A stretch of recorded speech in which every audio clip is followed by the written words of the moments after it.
जय हिंद। आज induction motor के इस वीडियो में हम पढ़ेंगे torque slip characteristic of 3 phase induction motor. आज हम टॉर्क स्लिप कैरेक्टरिस्टिक के बारे में पढ़ेंगे।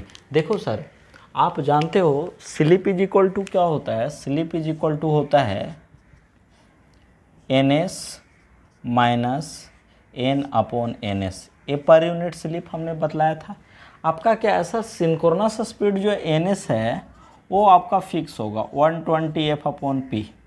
तब आपका क्या है, जैसे जैसे आपका स्पीड चेंज होगा मोटर का वैसे वैसे आपका स्लिप क्या होगा, वैरी करेगा, वैसे वैसे आपका स्लिप सर।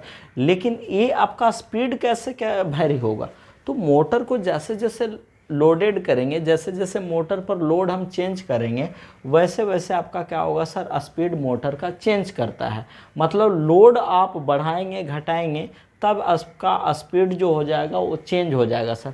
जैसे जैसे मोटर को आप लोडेड कीजिएगा वैसे वैसे मोटर स्लोज डाउन होगा, माने आपका स्पीड घटेगा। स्पीड घटेगा तो आपका स्लिप क्या होगा, बढ़ेगा। लेकिन जिस समय मोटर नो लोड पर रहेगा, उस पर कोई मैकेनिकल लोड नहीं, तो उसमें काफ़ी फास्ट घूमेगा, बहुत ज़्यादा तेज़ी से घूमेगा, माने स्पीड उस समय बहुत ज़्यादा होगा, तो स्लिप उस समय क्या होगा, कम होगा सर। स्लिप उस समय क्या होगा, कम होगा। तो आप देखो टॉर्क स्लिप कैरेक्टरिस्टिक के बारे में हम पढ़ना है कि इंडक्शन मोटर का टॉर्क स्लिप कैरेक्टरिस्टिक क्या होता है। तो आप जानते हैं कि जो रनिंग टॉर्क हमने इक्वेशन बतलाया था K1 square R2 upon R2 square plus S square X2 square. आप चूँकि जानते हैं E2 directly proportional to phi होता है, phi directly proportional to V होता है, इसलिए टाउ आर हमने लिख दिया directly proportional to S V2 square R2 upon R2 square plus S square X2 लिख सकते हैं। माने हम E2 को हम इसके प्रोपोर्शनल लिख सकते हैं। तो आपका क्या है, एक तो बराबर है तो आपका प्रोपोर्शनलिटी साइन देना होगा, क्योंकि सब आपका क्या है सर, प्रोपोर्शनल है, तो इसलिए हमने क्या है, प्रोपोर्शनलिटी साइन यहाँ दे दिया है। तो देखो तो कह रहा है ना सर, जब N बराबर NS, जब रोटर का जो स्पीड है मोटर का वो सिंक्रोनस स्पीड के बराबर हो जाए तो स्लिप आपका क्या हो जाएगा, जीरो हो जाएगा, माने स्लिप जीरो हो जाएगा। तो उस समय जब स्लिप जीरो हो जाएगा तो इसलिए आपका क्या हो जाएगा, टॉर्क भी आपका क्या हो जाएगा, टाउ आर भी जीरो। देखो ना, टाउ आर एस पर डिपेंड कर रहा है, स्लिप पर डिपेंड कर रहा है, तो उस समय टाउ आर भी क्या होगा, जीरो। तो स्पष्ट हो गया कि टॉर्क स्लिप कैरेक्टरिस्टिक जो होगा 3 फेज इंडक्शन मोटर का वो ऑरिजिन से पास करेगा, वो आपका क्या होगा, ऑरिजिन से पास करेगा। देख लो, ऑरिजिन से, क्योंकि जब आपका स्लिप जीरो है तो उस समय आपका मोटर का टॉर्क भी क्या है, जीरो। इसका मतलब टॉर्क स्लिप कैरेक्टरिस्टिक जो होगा वो आपका जीरो से पास करेगा, ऑरिजिन से पास करेगा। लेकिन आपका कह रहा है सर, अब देखो कह रहा है कि जब आपका स्लिप क्या है ना सर, स्लिप जो है, स्लिप वो आपका क्या है सर, वेरी स्मॉल है, वेरी स्मॉल। वेरी स्मॉल कहने का मतलब है N is nearer nearer nearer nearer to NS, माने मोटर का जो स्पीड है N वो सिंक्रोनस स्पीड के काफ़ी नज़दीक है, तो स्लिप काफ़ी स्मॉल होगा। जब स्लिप काफ़ी स्मॉल होगा, चूँकि स्लिप का मैक्सिमम वैल्यू 1 होता है वो स्टैंड स्टिल कंडीशन में, जब आपका रोटर रोटेट करने वाला होता है, रोटेट नहीं किया है, तो उस समय स्लिप आपका 1 होता है। ऐसे तो slip generally less than 1, slip आपका क्या होता है, slip less than equal to 1। 3 phase induction motor में, ये 3 फेज इंडक्शन मोटर में हम बता रहे हैं कि स्लिप आपका क्या होता है, less than equal to 1। 3 phase आपका स्लिप नेगेटिव भी होता है, मैं आपको बताऊंगा। स्लिप आपका नेगेटिव भी हो सकता है, लेकिन किस कंडीशन में होगा वो हम जब बताएंगे, मोटरिंग मोड और जनरेटरिंग मोड, तब वहाँ समझ में आएगा। लेकिन यहाँ 3 phase induction motor motoring mode में slip is equal to less than equal to 1, यही आप समझिएगा सर। हाँ हाँ, क्या लेकिन पॉजिटिव स्लिप यहाँ पढ़ेंगे, क्या पढ़ेंगे, पॉजिटिव स्लिप। तो देखो कह रहा है कि N is nearer to NS, तो उस समय स्लिप बहुत कम होगा। जब स्लिप बहुत कम होगा तो S स्क्वायर तो और छोटा हो जाएगा, तो ये टर्म आपका नेग्लिजिबल होगा, ऑलमोस्ट इक्वल टू जीरो, माने नेग्लिजिबल, आप उसको नेगलेक्ट मान सकते हो। तो टाउ आर, चूँकि सप्लाई वोल्टेज फिक्स रहेगा, सप्लाई वोल्टेज फिक्स है, रोटर रेजिस्टेंस फिक्स है, तो tau R directly proportional to S, tau R directly proportional to क्या हो जाएगा, एस है सर। देखो ना, इसको आप नेगलेक्ट कर दीजिएगा, एस स्क्वायर, स्लिप बहुत कम है तो एस स्क्वायर और छोटा हो जाएगा। तो जब इसको आप नेगलेक्ट कर दोगे तब उस कंडीशन में आपका R2 बटा R2 स्क्वायर कट जाएगा, तो सिर्फ यही ना बचेगा जी, ये बच गया। लो माने आपका अब रोटर रेजिस्टेंस फिक्स होगा, सप्लाई वोल्टेज फिक्स होगा, तो आपका टाउ आर क्या होगा, डायरेक्टली प्रोपोर्शनल टू क्या हो जाएगा, एस। माने आपका टॉर्क स्लिप कैरेक्टरिस्टिक जो होगा स्मॉल वैल्यू ऑफ स्लिप के लिए, लो वैल्यू ऑफ स्लिप के लिए आपका क्या होगा, approximately straight line, because running torque जो हो गया वो स्लिप के आपका क्या हो जाएगा सर, प्रोपोर्शनल हो गया लो वैल्यू ऑफ स्लिप के लिए। हाँ, लो वैल्यू ऑफ स्लिप के लिए आपका क्या हो जाएगा, वो आपका क्या होगा, टॉर्क स्लिप कैरेक्टरिस्टिक आपका क्या होगा, लीनियरली होगा, अप्रॉक्सीमेटली लीनियरली होगा। देखो ना, अप्रॉक्सीमेटली हमने लीनियरली दिखाया है, अप्रॉक्सीमेटली हमने तो कह रहा है लो वैल्यू ऑफ स्लिप के लिए आपका क्या होगा sir, low value of slip के लिए जो रनिंग टॉर्क होगा वो स्लिप के डायरेक्टली प्रोपोर्शनल होगा। इसका मतलब है टॉर्क स्लिप कैरेक्टरिस्टिक जो होगा वो आपका अप्रॉक्सीमेटली स्ट्रेट लाइन होगा। क्लियर। अब कह रहा है व्हेन स्लिप इंक्रीजेज, स्लिप कैसे इंक्रीज होगा, इसका मतलब जो होगा स्पीड आपका क्या हो रहा होगा, घट रहा होगा। स्पीड कैसे घट रहा होगा, मोटर को धीरे धीरे लोडेड कर रहे होंगे, मोटर पर लोड बढ़ा रहे होंगे। तो कह रहा है when slip increases and when S is equal to R2/X2, और स्लिप बढ़ते बढ़ते जब हो जाए S is equal to R2/X2, तो इस कंडीशन में जो आपका टॉर्क डेवलप होगा वो मैक्सिमम टॉर्क डेवलप होगा। कह रहा है कि स्लिप का है शुरू में आपका क्या, लो वैल्यू ऑफ स्लिप के लिए रनिंग टॉर्क जो है स्लिप के डायरेक्टली प्रोपोर्शनल है। इसका मतलब टॉर्क स्लिप कैरेक्टरिस्टिक आपका ऑलमोस्ट लीनियर होगा सर, ऑलमोस्ट आपका क्या होगा, लीनियर। और स्लिप बढ़ाते बढ़ाते एक समय ऐसा आएगा जब S बराबर R2/X2 हो जाएगा, तो उस कंडीशन में जो टॉर्क डेवलप होगा वो क्या होगा सर, मैक्सिमम होगा। उस समय जो टॉर्क डेवलप होगा वो क्या होगा, मैक्सिमम। तो आपका क्या होगा, तो इस कंडीशन में आपका क्या हो जाएगा, इस कंडीशन में मैक्सिमम टॉर्क डेवलप होगा। हाँ देखो ना, ये मैक्सिमम टॉर्क का पॉइंट है, माने इस पॉइंट पर क्या हो जाएगा, S बराबर R2/ क्या हो जाएगा, X2। अब कर रहा है for large value of slip, slip के लार्ज वैल्यू के लिए, for large value of slip, for large value of slip, slip के काफ़ी बड़े वैल्यू के लिए। तो स्लिप जब ज़्यादा हो जाएगा इसका मतलब स्पीड कम होगा, और जब स्पीड कम होगा सर इसका मतलब मोटर लोडेड होगा, ज़्यादा लोडेड कर दिए होंगे, माने हैवली लोडेड कर दिए होंगे। तो उस कंडीशन में आपका क्या हो जाएगा सर, उस कंडीशन में क्या हो जाएगा, R2/X2² होता था, अभी हमने लिखा। तो for large value of slip के लिए क्या हो जाएगा, ए टर्म बड़ा हो जाएगा, ए टर्म बड़ा हो जाएगा as compare to this term. तो इस टर्म को आप नेगलेक्ट मान सकते हो, इस टर्म को आप क्या मान सकते हो, neglect. For large value of slip के लिए, मैंने स्लिप जब बहुत बड़ा हो जाए तो उस कंडीशन में टर्म बड़ा हो जाएगा, चूँकि स्लिप ज़्यादा है तो ए टर्म आपका ज़्यादा होगा, तो वैसे कंडीशन में इसको आप नेगलेक्ट करोगे, तब क्या हो जाएगा, tau R directly proportional to SV2² R2/S²X2²। देखो ना, अब क्या हो जाएगा सर, ये कैंसिल हो जाएगा, और चूँकि स्टैंड स्टिल रिएक्टेंस है इसीलिए आपका tau R inversely proportional to slip, माने स्लिप के क्या होगा सर, इन्वर्सली प्रोपोर्शनल होगा। माने अब जैसे जैसे स्लिप बढ़ाएंगे वैसे वैसे आपका टॉर्क क्या होगा, घटेगा। और टॉर्क स्लिप कैरेक्टरिस्टिक जो होगा आफ्टर मैक्सिमम टॉर्क पॉइंट के बाद, देखो ना, for low value of slip के लिए आपका क्या था, लो वैल्यू ऑफ स्लिप के लिए जो था टाउ आर स्लिप के प्रोपोर्शनल था, माने torque slip characteristic almost linear.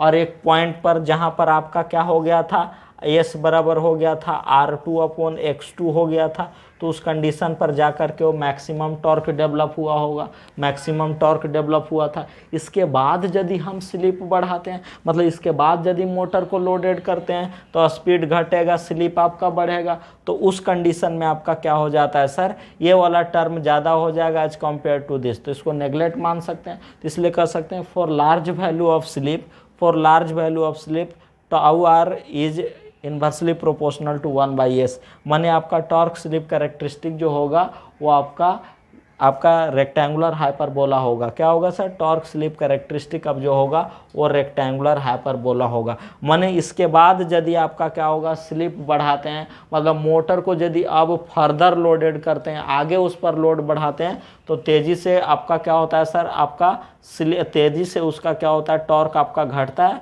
और फाइनली जाकर के मोटर स्टॉप हो जाता है। देखो ये स्टैंड स्टिल कंडीशन है, माने इस कंडीशन में स्लिप 1 माने स्पीड 0, माने मोटर जाकर इवेंचुअली स्टॉप हो जाता है। अंततः मोटर क्या हो जाता है, स्टॉप हो जाता है। और हैवी लोड के कारण आपका क्या है सर, हैवी लोड के कारण हैवी लोड के कारण वो सप्लाई से हैवी करंट ड्रॉ करेगा, फाइनली आपका मोटर बर्न हो सकता है। इसलिए क्या होता है सर, ओवरलोड प्रोटेक्टिंग डिवाइस या ओवरलोड सर्किट ब्रेकर या ओवरलोड रिले जो है या ओवरलोड फ्यूज मोटर को क्या करता है, सप्लाई से डिस्कनेक्ट कर देता है और मोटर जो है ओवर हीटिंग से जलने से बच जाता है। इसी के कहता है कि मैक्सिमम टॉर्क रीजन के बाद, मैक्सिमम टॉर्क पॉइंट के बाद यदि हम स्लिप बढ़ाते हैं, मतलब मोटर को फर्दर लोडेड करते हैं, तो टॉर्क जो है वो स्लिप के इन्वर्सली प्रोपोर्शनल हो जाता है। माने torque slip characteristic maximum torque के पॉइंट रेक्टेंगुलर हाइपरबोला का, आपका रेक्टेंगुलर हाइपरबोला का शेप ले लेता है। इसका मतलब है मैक्सिमम टॉर्क पॉइंट के बाद यदि आप मोटर को फर्दर लोडेड करते हैं, इसके बाद लोड बढ़ाते हैं, तो उस कंडीशन में तेज़ी से टॉर्क घटता है और फाइनली जाकर के आपका मोटर स्टॉप हो जाता है। देखो स्लिप 1 हो गया। स्लिप 1 माने मोटर आपका स्पीड क्या हो गया, 0, माने यहाँ मोटर सिर्फ आपका घन घन की आवाज़ करेगा और सप्लाई से हैवी करंट ड्रॉ करेगा। चूँकि इतना ना लोड यहाँ पर बढ़ गया है, इतना ना लोड बढ़ गया है कि मोटर उस लोड को कैरी नहीं कर पा रहा है, मतलब उस लोड के बराबर जितना टॉर्क चाहिए उतना टॉर्क डेवलप नहीं हो पा रहा है। इसलिए कह रहे हैं कि उस कंडीशन में मोटर सिर्फ घन घन की आवाज़ करेगा, हमिंग साउंड प्रोड्यूस करेगा, सप्लाई से ज़्यादा करंट लेगा और मोटर फाइनली हाई हीट के कारण जल सकता है, बर्न कर सकता है। इसलिए हम क्या करते हैं, overload protecting device like fuse, circuit breaker, relay use करते हैं, जो मोटर को ओवरलोड कंडीशन में डिस्कनेक्ट कर देता है। क्लियर? देखो हर कंडीशन में मोटर में जो मैक्सिमम टॉर्क होगा सर, वो हर हमेशा आपका क्या होगा, मैक्सिमम टॉर्क का वैल्यू आपका क्या रहेगा सर, सेम रहेगा। मैक्सिमम टॉर्क का वैल्यू सेम। तो देखो यहाँ स्लिप आपका क्या है सर, 1 है, तो स्लिप 1 है, तो यहाँ जो मैक्सिमम टॉर्क होगा वो मैक्सिमम स्टार्टिंग टॉर्क भी होगा, वो मैक्सिमम स्टार्टिंग टॉर्क होगा। देखो ये मैक्सिमम स्टार्टिंग टॉर्क का वैल्यू है। और इस कंडीशन में R2 बराबर X2 होता है। इस कंडीशन में R2 बराबर क्या होता है, यहाँ पर R2 बराबर X2 होगा, माने स्लिप आपका कितना है सर, 1। तो ये अब क्या है कि जैसे देखो अब आप जानते हो कि मैक्सिमम टॉर्क के लिए क्या होता है, टाउ आर मैक्स के लिए क्या होता है, टाउ आर मैक्स के लिए आपका क्या होता है, 4 टाउ आर मैक्स। R2 बराबर जानते हैं SX2 होता है, नहीं, और S बराबर क्या होता है, R2/X2 होता है। ऐसे तो हमारा क्या है सर, हमने बताया था मैक्सिमम टाउ आर के लिए tau R max is directly proportional to V²/2x2, ये बताया था ना। इसका मतलब है कि जो मैक्सिमम रनिंग टॉर्क है वो रोटर रेजिस्टेंस से इंडिपेंडेंट होता है, लेकिन आपका क्या होता है सर, स्टैंड स्टिल रिएक्टेंस के इन्वर्सली प्रोपोर्शनल होता है। माने स्टैंड स्टिल रिएक्टेंस जितना ज़्यादा होगा मैक्सिमम टॉर्क उतना कम होगा। इसलिए आपका क्या होगा सर, मैक्सिमम टॉर्क बढ़ाने के लिए इसमें स्टैंड स्टिल रिएक्टेंस कम होना चाहिए, लेकिन रोटर रेजिस्टेंस पर तो से इंडिपेंडेंट है मैक्सिमम रनिंग टॉर्क, लेकिन स्लिप के किस वैल्यू पर मैक्सिमम टॉर्क अकर होगा उसका लोकेशन पता करने के लिए हमको क्या चाहिए, रोटर रेजिस्टेंस। क्या चाहिए, रोटर रेजिस्टेंस। इसका मतलब है स्लिप के किस वैल्यू पर मैक्सिमम टॉर्क अकर होगा, मैक्सिमम रनिंग टॉर्क अकर होगा, उसका एग्जैक्ट लोकेशन किससे पता चलेगा, रोटर रेजिस्टेंस से। देखो तो रोटर रेजिस्टेंस कम होगा तो स्लिप कम होगा, माने स्लिप के कमे वैल्यू पर आपका क्या होगा, मैक्सिमम टॉर्क डेवलप हो जाएगा। नहीं, देखो कह रहा मैक्सिमम टॉर्क जो है, मैक्सिमम टॉर्क जो है वो रोटर रेजिस्टेंस से इंडिपेंडेंट है। रोटर रेजिस्टेंस बढ़ाइए घटाइए मैक्सिमम टॉर्क पर फर्क नहीं पड़ेगा, लेकिन मैक्सिमम टॉर्क स्लिप के किस वैल्यू पर अकर होगा वो कौन डिसाइड करेगा, रोटर रेजिस्टेंस। देखो तो रोटर रेजिस्टेंस कम होगा तो स्लिप के कमे वैल्यू पर मैक्सिमम टॉर्क डेवलप होगा। तो देखो तो मान लो ये R21 है, माने रोटर रेजिस्टेंस फर्स्ट कंडीशन में मान लो R21 है, माने लो रेजिस्टेंस है, तो लो रेजिस्टेंस है तो स्लिप के कम वैल्यू पर मैक्सिमम टॉर्क अकर हो जा रहा है, माने यहाँ क्या हो जाएगा S1 मान लो, और थोड़ा सा रेजिस्टेंस बढ़ा दोगे, मान लो रेजिस्टेंस बढ़ा दिया, तो जो ही रेजिस्टेंस बढ़ाओगे तो अब स्लिप के थोड़ा ज़्यादा वैल्यू पर मैक्सिमम टॉर्क अकर होगा। देखो ना ये स्लिप इधर बढ़ रहा है ना जी, यहाँ 0 इधर जाकर के 1 हो गया, तो अब थोड़ा रेजिस्टेंस और बढ़ा दोगे तो स्लिप के और ज़्यादा वैल्यू पर मैक्सिमम टॉर्क अकर होगा, नहीं और ज़्यादा वैल्यू पर। तो इसका मतलब यहाँ क्या है, R23 is greater than R22 is greater than R21। देखो ना R21 सबसे छोटा है लो, इसलिए लो वैल्यू ऑफ स्लिप के लिए मैक्सिमम टॉर्क अकर हो जाएगा। जो ही रेजिस्टेंस बढ़ा दिए तो मैक्सिमम टॉर्क के वैल्यू में कोई फर्क नहीं पड़ेगा, रोटर रेजिस्टेंस बढ़ाने घटाने से मैक्सिमम टॉर्क के वैल्यू पर कोई फर्क नहीं पड़ता है, लेकिन स्लिप के किस वैल्यू पर अकर होगा वो कौन डिसाइड करता है, रोटर रेजिस्टेंस। तो देखो तो थोड़ा रेजिस्टेंस बढ़ाए माने R22 कर दिए, R22 कर दिए तो आपका थोड़ा ज़्यादा वैल्यू ऑफ स्लिप के लिए मैक्सिमम टॉर्क अकर हो रहा है, थोड़ा और बढ़ाए तो स्लिप के और ज़्यादा वैल्यू पर मैक्सिमम टॉर्क अकर हो, लेकिन मैक्सिमम टॉर्क का वैल्यू हमेशा क्या रहेगा सर, सेम होगा। मान लो S1 है, S2 है, क्या है सर, S3 है, लेकिन स्लिप के किस वैल्यू पर मैक्सिमम टॉर्क अकर होगा वो कौन डिसाइड करेगा, रोटर रेजिस्टेंस। हर हमेशा आपका क्या होगा सर, मैक्सिमम टॉर्क का वैल्यू आपका क्या होगा, सेम, क्योंकि मैक्सिमम टॉर्क रोटर रेजिस्टेंस से इंडिपेंडेंट होता है। क्लियर। और ये देखो ये जो भी ये पॉइंट देख रहे हैं ये आपका मैक्सिमम स्टार्टिंग टॉर्क बतला रहा है, क्या बतला रहा है, मैक्सिमम स्टार्टिंग टॉर्क। ये जो पॉइंट देख रहे हैं ये मैक्सिमम सॉरी हाँ ये स्टार्टिंग टॉर्क बतला रहा है, क्या होता है स्टार्टिंग टॉर्क। देखो तो रोटर रेजिस्टेंस कम है तो स्टार्टिंग टॉर्क कम है, चूँकि स्लिप 1 है ना जी, स्लिप स्टार्टिंग कंडीशन में कितना होता है 1 एट स्टार्टिंग, मैंने जब मोटर स्टार्ट करने होता है उस समय स्लिप आपका 1 होता है। तो देखो तो रोटर रेजिस्टेंस लो है तो स्टार्टिंग टॉर्क कम, थोड़ा रोटर रेजिस्टेंस बढ़ा दिए तो स्टार्टिंग टॉर्क बढ़ गया, और रोटर रेजिस्टेंस बढ़ा दिए तो स्टार्टिंग टॉर्क और बढ़ गया। समझ रहे हैं। तो इससे भी स्पष्ट हो रहा है कि यदि स्टार्टिंग रेजिस्टेंस जितना ज़्यादा होगा स्टार्टिंग टॉर्क उतना ज़्यादा होगा, और ये मैक्सिमम स्टार्टिंग टॉर्क का कंडीशन है। मने स्लिप 1 तो R2 बराबर क्या हो जाएगा, X2। क्लियर। तो मैक्सिमम स्टार्टिंग टॉर्क का पॉइंट, और मैक्सिमम टॉर्क जो है वो हर हमेशा क्या होगा, सेम होगा सर। क्यों, क्योंकि वो रोटर रेजिस्टेंस से इंडिपेंडेंट होता है। लेकिन स्लिप के किस वैल्यू पर अकर होगा वो कौन डिसाइड करेगा सर, वो आपका रोटर रेजिस्टेंस डिसाइड करता है। तो यहाँ से आप समझ गए कि जैसे जैसे हम क्या करेंगे, शुरू में आपका क्या होगा, शुरू में जैसे जैसे स्लिप बढ़ाएंगे वैसे वैसे टॉर्क बढ़ेगा, वैसे वैसे टॉर्क बढ़ेगा, और कब तक बढ़ेगा, मैक्सिमम टॉर्क वाला पॉइंट तक आपका क्या होगा, टॉर्क बढ़ेगा सर स्लिप के साथ। माने जिस समय आपका क्या होगा, जिस समय आपका क्या हो जाएगा, S बराबर R2 इंटू X2 अकर हो जाएगा, माने स्लिप का जब वैल्यू R2/X2 के बराबर हो जाएगा तो उस कंडीशन पर आपका क्या हो जाएगा, मैक्सिमम टॉर्क होगा। माने इससे कम वैल्यू ऑफ स्लिप के लिए, माने स्लिप का जब वैल्यू इससे कम रहेगा तो उस कंडीशन में आपका क्या होगा सर, वो टॉर्क जो होगा स्लिप के साथ ऑलमोस्ट लीनियरली बढ़ेगा। ऑलमोस्ट क्या होगा, माने मान लो यहाँ पर मैक्सिमम टॉर्क अकर हो रहा है स्लिप के इस वैल्यू के लिए, तो इस माने 0 से S1 तक, माने S बराबर 0 से S1 तक, माने जैसे जैसे हम बढ़ाएंगे वैसे वैसे टॉर्क बढ़ेगा, वैसे वैसे क्या होगा, टॉर्क बढ़ेगा। और जब S1 बराबर आपका क्या हो जाएगा, R21 बटा आपका क्या हो जाएगा, X2, तो इस कंडीशन में मैक्सिमम टॉर्क अकर होगा। इसके बाद यदि हम मोटर को लोडेड करेंगे, इसके बाद यदि हम मोटर पर लोड बढ़ाएंगे तो स्पीड घटेगा, स्लिप आपका बढ़ेगा, और तेज़ी से आपका क्या हो जाएगा, टॉर्क घटेगा, और फाइनली मोटर जाकर के रुक जाएगा, स्टॉप हो जाएगा। हालांकि वो सप्लाई से कनेक्टेड है लेकिन रुक गया है, तो हमिंग साउंड क्रिएट करना शुरू हो गया। माने अब इतना ना लोड बढ़ा दिए कि उस लोड को कैरी नहीं कर पा रहा है, रोटेट नहीं कर पा रहा है, माने उतना लोड टॉर्क नहीं डेवलप पा रहा है मोटर, माने उस लोड को रोटेट नहीं कर पा रहा है, माने उस लोड को रोटेट करने के लिए जितना टॉर्क डेवलप होना चाहिए उतना टॉर्क नहीं डेवलप हुआ है, इसलिए उसको रोटेट नहीं कर पा रहा, सिर्फ हमिंग साउंड प्रोड्यूस हो रहा है। तो वैसे कंडीशन में मोटर जो है सप्लाई से काफ़ी ज़्यादा करंट ड्रॉ करेगा, फाइनली मोटर हाई हीट के कारण जल सकता है, बर्न कर सकता है। इसलिए उसको प्रोटेक्ट करने के लिए हम क्या कर सकते हैं सर, प्रोटेक्ट करने के लिए हम ओवरलोड प्रोटेक्शन लगाते हैं, माने रिले यूज करते हैं, relay circuit breaker, fuse use करते हैं, मतलब थर्मल प्रोटेक्शन यूज करते हैं।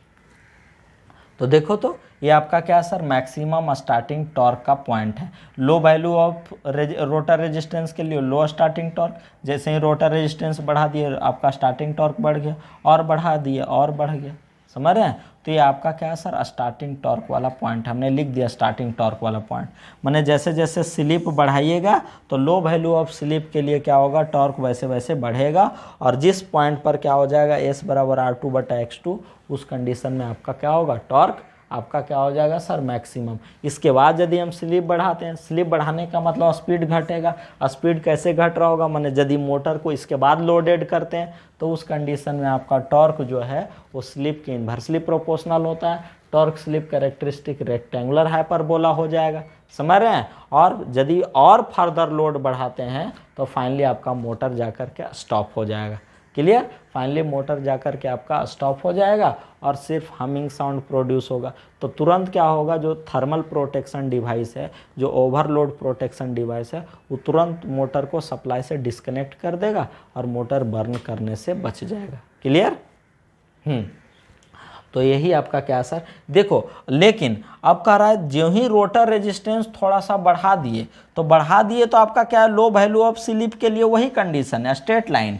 लेकिन अब जो मैक्सिमम टॉर्क अकर होगा वो स्लिप के अलग वैल्यू पर अकर होगा, क्योंकि रोटर रेजिस्टेंस बढ़ा दिए तो अब स्लिप के ज़्यादा वैल्यू के लिए मैक्सिमम टॉर्क अकर होगा, माने स्लिप के अब इस वैल्यू पर अकर होगा, माने थोड़ा सा रेजिस्टेंस और बढ़ा दिए तो अब यहाँ ना अकर होकर के मैक्सिमम टॉर्क अब यहाँ होगा। क्यों, क्योंकि स्लिप के जिस वैल्यू पर मैक्सिमम टॉर्क अकर होता है वो रोटर रेजिस्टेंस डिसाइड करता है, माने उसका लोकेशन कहाँ से पता चलता है, रोटर रेजिस्टेंस से पता चलता है, क्लियर। तो आशा करता हूँ कि आपको टॉर्क स्लिप कैरेक्टरिस्टिक आपको समझ में आया होगा। हम इसके बाद डील करेंगे सर आपको टॉर्क स्लिप कैरेक्टरिस्टिक में ही स्टेबल रीजन और अनस्टेबल रीजन के बारे में। ये आपको बहुत इंपॉर्टेंट होगा, आपको न्यूमेरिकल बनाने में सहायता करेगा, आपको ऑब्जेक्टिव बनाने में सहायता करेगा। स्टेबल और अनस्टेबल रीजन के बारे में हम आपको डिस्कस करेंगे। तो आज इस वीडियो में इतना ही। आशा करता हूँ कि ये वीडियो आपको समझ में आया होगा। आप मुझे कमेंट करके बता सकते हैं कि समझ में आया है नहीं, ठीक है। और आप लोग मेहनत कीजिए, बुक का सहायता लीजिए, न्यूमेरिकल बनाइए, क्योंकि देखिए ऑनलाइन क्लास है तो ऑनलाइन में सब कुछ करना संभव नहीं है, आपके पास लिमिटेड टाइम है, उसी लिमिटेड टाइम में हमको कोर्स भी पूरा करना है। कोर्स नहीं पूरा करेंगे तो आप कहेंगे सर ने कोर्स नहीं ख़त्म किया, जैसे तैसे पढ़ा दिए। तो इसलिए हमको सब कुछ ध्यान देना है, इसलिए आप लोग मेहनत कीजिए। ऑनलाइन में सारा चीज़ें संभव नहीं है, लेकिन हम फिर भी अपना बेस्ट देने की कोशिश करेंगे, मैक्सिमम देने की कोशिश करेंगे। धन्यवाद।